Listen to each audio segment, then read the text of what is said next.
Well, folks, welcome back. Today we are going to be looking at the Democrats' best case scenario for 2026 and how they can do it. Specifically, we're going to be looking at the 2026 Senate election. So right now, Republicans control 53 Senate seats. Democrats control 45, but they have two independents that caucus with the Democrats. In 2026, the Senate elections are not looking good for the Democrats. Yes, have they got some good news in the past 3-4 weeks? Specifically, Brian Kemp is not running in Georgia against Jon Ossoff. Chris Sununu is not running in New Hampshire. Those were big news that the Democrats got and big advantages for them because it was most likely if those two governors were to jump in the race that I had projected that Republicans would flip Georgia and New Hampshire with the announcement that Shaheen was retiring and how vulnerable Jon Ossoff is in the state of Georgia against a very popular governor. Brian Kemp, has 60% approval ratings in the state. Now, he's not the best candidate that I would vote for, but at the end of the day, he could win in Georgia. But today specifically, we are going to be looking at all the competitive states, what the best case scenario is for the Democrats. So we'll start off and we'll just put what all the toss-up states are as of right now. And then we'll talk about a couple other ones. We'll talk about Iowa. We'll talk about Ohio. I think that'll probably be it for today. But we're going to be looking at all of these states. And we'll just start off with Minnesota. Minnesota, this is I'd probably say it's the least competitive of the competitive states, if we're being honest. This is a seat that was held by Tina Smith. She replaced Al Franken when he resigned, won a special election, won in 2020, now announced she is not running for re-election in 26. It has really opened up a battle within the Democrat Party. Right now, you have Angie Craig, who is a popular representative from Minnesota's 2nd Congressional District, has not been tested on a statewide basis, but still, she's popular in Minnesota's 2nd Congressional District. And then Peggy Flanagan, who's the incumbent lieutenant governor of Minnesota right now. They are the two that have said that they are running in this race. Melissa Lopez Franzen had initially jumped in this race, but now is not. Angie Craig, obviously, big fundraiser. Peggy Flanagan, she appeals to much more of the left-wing, liberal base, progressive base of the party. Angie Craig, much more of a moderate Democrat that you're going to find in Minnesota as of right now. Now, on the Republican side, Republicans are I shouldn't say making a dumb decision yet. They have two declared candidates, as Adam Schwarzy, who's a former Navy SEAL, Royce White, he's a former NBA player. He was the U.S. Senate candidate for the Republicans in 2024. Not my favorite person in the entire world. I do not like him very much, if we're being honest with you. I think Adam Schwarzy of the declared candidates would probably be the best as of right now. I was really hoping maybe someone like a Kendall Quayles, maybe a Tim Pawlenty would jump in this race. It seems as of right now, Kendall Quayles has jumped into the governor's race as of right now. Maybe Ryan Wilson, who was the nominee for state auditor in 2022, very close election in 22 in Minnesota. But this is where we are at as of right now. Peggy Flanagan is leading the Democrats in a head-to-head matchup versus Angie Craig. Republicans, it doesn't look like there's any primary polls as of right now, but the prediction maps are basically lean Democrat. That's where I have it. Inside Elections, they haven't updated it since February. Have it as a battleground.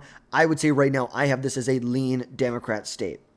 This is my thoughts. If Republicans nominate Royce White, it's over. It's over. The best case scenario for the Republicans or for the Democrats is Republicans nominate Royce White and Democrats will basically win this race either way. Besides that, I don't know who I think would have better appeal. I think Angie Craig has good appeal inside of her district. I don't know how good her appeal is outside of the district, especially within the Democrat Party. I don't know how good how great her appeal is. And from what it sounds like from people I've talked with, it's not as good as maybe I initially thought it was. Ultimately, Republicans nominate Royce White, best case scenario for Democrats. Democrats win the state, I'd say by a safe 5 to 10 point margin in the state. Now we'll go to Michigan. This is one of two states that was won by President Donald Trump in 2024 that has a Democrat up for re-election. Gary Peters not running for re-election here. There have been some very close races here. Look, he won by a point over John James. Go back, won by about 13, 14 points back in 2014 But that was back before Michigan was an extremely competitive state. Now it's very, very competitive. And Democrats are really trying to figure out what the hell they're going to do here. As of right now, it's most likely that Haley Stevens will be the nominee. That's who I would put my money on. Maybe Joe Tate. But I think Haley Stevens has the most backing from the national Democrats, from Democrats within inside of Michigan. We're going to see what happens, though. It's very possible. The other thing you have to think about in Michigan, same thing with Minnesota, there's an open governor's race, and, well, not same as Minnesota. We don't know yet. But in Michigan, open governor's race, open Senate race. So obviously it's pulling people to both sides. Gretchen Whitmer obviously not running in this election here, probably will run in 2028. But as of right now, Haley Stevens seems most likely that she will win the nomination. Most recent poll that came out, it was finally conducted or stopped on June 2nd, showed Haley Stevens getting about 1 out of every 4 voters. Mallory McMerrill was getting about 1 out of every 5, with about 40% of the electorate undecided. In the other 2 polls from earlier in May, it showed Haley Stevens with a much more commanding lead over Mallory McMerrill. Now, you're looking at these hypothetical pollings. Gretchen Whitmer was polling the best here, so obviously probably not the best candidate, but I think Haley Stevens will probably be the best candidate. On the Republican side, Mike Rogers is most likely going to be the nominee. He's been making a lot of steps recently to coalesce support in the Republican Party to stop anyone else from jumping in. You know, the former representative from Michigan's 4th Congressional District was apparently considering jumping in this race, but Donald Trump reportedly got in and is persuaded him to just run for re-election in Michigan's 4th Congressional District. Do not run for Senate. Mike Rogers, he just appointed just yesterday, I think, like 100 co-chairs all across the state of Republican parties to help in his campaign. Support is coalescing behind him. I think as of right now, he's probably the most formidable candidate, the best candidate Republicans can nominate as of right now. Now, the polls are kind of up in the air. Most polls show a really tight race. Like, yes, Mike Rogers was winning in this poll from back in March. Look at the ones recently. Look, we're talking a 1 to 6 point race here. My guess is this race, I have it as a toss-up. I'd probably say if we had to put something on it, Democrats, best case scenario, you have a big, big blue wave that sweeps across the country. Republicans are not able to see the actual economic, the trickle-down effects of this big economic stimulus bill that we're going to see, this tax cut bill, not only the appropriations bill later this year, but also the reconciliation bill with the tax cuts. We're not able to see enough economic results from that voter sentiment, like historically speaking. You know, 20 of the last 18 midterms, the party in power has lost seats in the House. The average the last 15 years is 40 seats. It's 3 seats in the Senate. You see that trend continue. Democrats sneak by. I don't think it's going to be major. I think you're looking at a 1 to 5 point, and this is actually supposed to be here, if best case scenario. 1 to 5 point victory in Michigan. You look in Georgia. We'll wait on Georgia. That's going to be our last one we'll do. Look at Maine. Maine is a very, very competitive state, but it isn't at the same time. It's a very Democrat state. Democrats hold every statewide office except for the Senate, or Susan Collins' Senate seat. She's obviously a much more moderate Republican, votes with the Republican Party, 60, 70% of the time. The state voted for Kamala Harris by roughly 9 percentage points. 7 percentage points. Well, at the same time, okay, let's go back to 2020. Votes for Biden by 9 points. At the same time, it votes for Susan Collins by 8 points, 8.5 points, which was her tightest re-election. 37 points in 2014, 22 points in 2008, 2002, she won by 16. 96 was when she was elected with 5 percentage points. I think this will be another close election. I think best case scenario, Democrats are able to get Janet Mills to run for Senate in Maine. Right now, the Democrats really don't have anyone. They don't. David Costello and Jordan Wood, basically nobodies.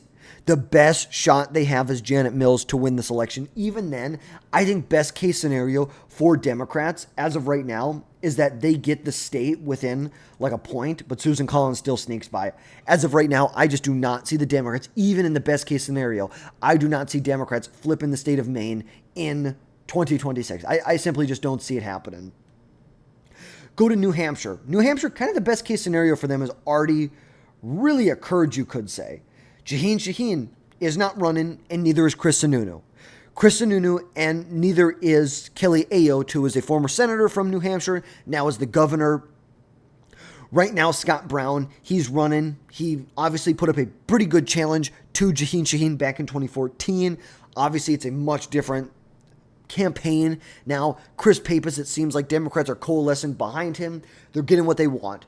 Not a bloody primary, pouring a lot of money into the state, focus on winning the general election. Scott Brown, I just don't know. He's initially from Massachusetts. He was a senator from Massachusetts. Was the nominee in 2014 for the Republicans in New Hampshire.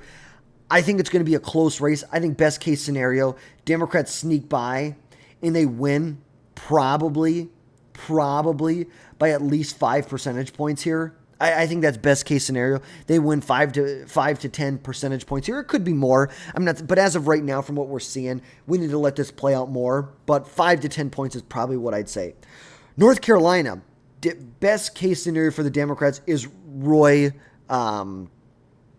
Cooper jumps in this race. As of right now, Wiley Nickel, former representative from North Carolina's 13th congressional district, is the only Democrat in the race as of right now. Roy Cooper, he would be the golden goose. He would be the golden egg. He would come in. Look, this is a governor who at the same time that Donald Trump wins by a point in 2020. He wins by 4 points in 2016. Well, at the same time, the governor wins by a fourth of a point in 2016 and wins by almost 5 percentage points in 2020. He was also the longest serving attorney general in the state of North Carolina. He won 4 consecutive terms. He has won 6 consecutive statewide elections in North Carolina. He has never lost an election in North Carolina.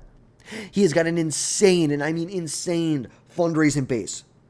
The groundwork that he has done, the legwork that he's done in the state over the years to build a fundraising apparatus in the state is just second to none. Second to none statewide in North Carolina.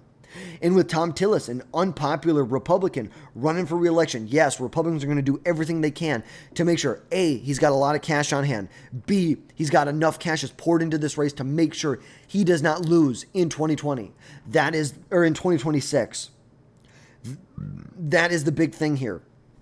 Best case scenario for Democrats, Republicans try and primary Tillis, kind of bloodies him up. Tillis still wins. They nominate Roy Cooper.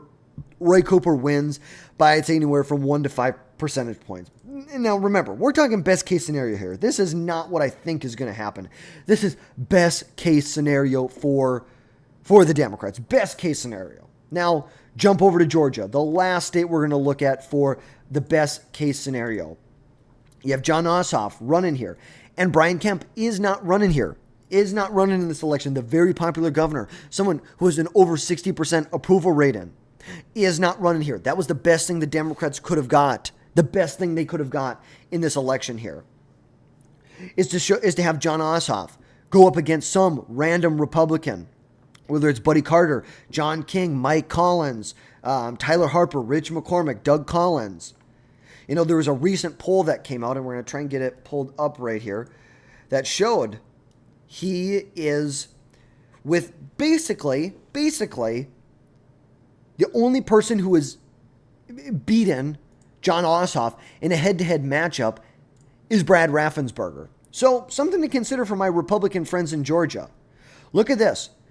Generic U.S. Senate ballot, Republicans up 4 points. But then you actually look at the individual matchups. Raffensperger is leading Ossoff by a fifth of a percentage point here. But no one else is. Statistical tie. Buddy Carter is down 4 points on him. Kelly Loeffler, down 4 points. Mike Collins, actually only down about 2 points, 2.5 points.